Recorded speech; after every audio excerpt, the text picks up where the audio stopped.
technology we have today for excavation. The problem is, as we will see as I take you there, the first temple, Temple of Solomon, was 3 layers high. When the first layers, the top layers, caved in, they filled the bottom layer. And that is part of the reason why Darius and his people did not excavate that layer. They actually built a second temple in near proximity. And I show you that. I show you temple number 1, temple number 2. They're there. The base stones, everything else is there.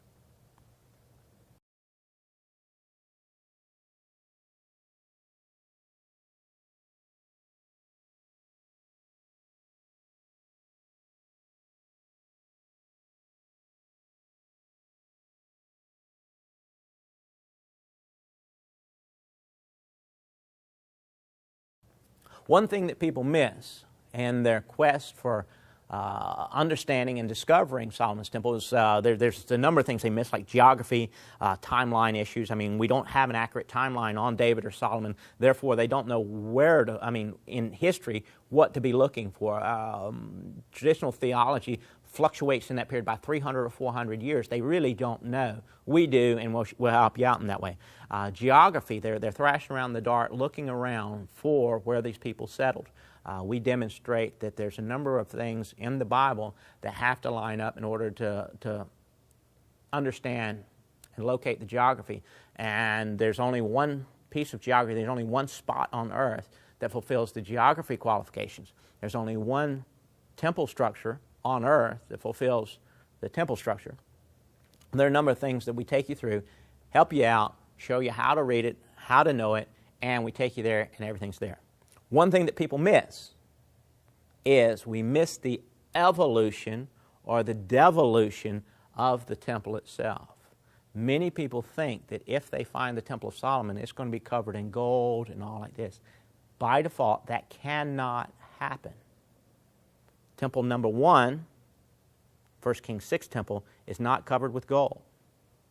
Temple number 2, the Darius temple with Nehemiah, is not covered with gold.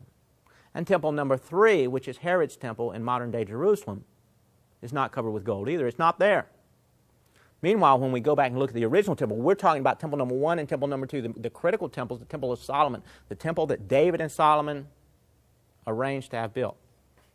It's simple for us to look. There's only 2 references in the Bible to Mount Moriah. One of them, and it's probably not the same Mount Moriah, but people will argue about that. But there's only 2 references to Mount Moriah in the biblical text. One of them is when Abraham goes to sacrifice his son, and the other one is the construction of Solomon's temple. Think about this. Mount Moriah is where, supposedly, Solomon's temple was to be built.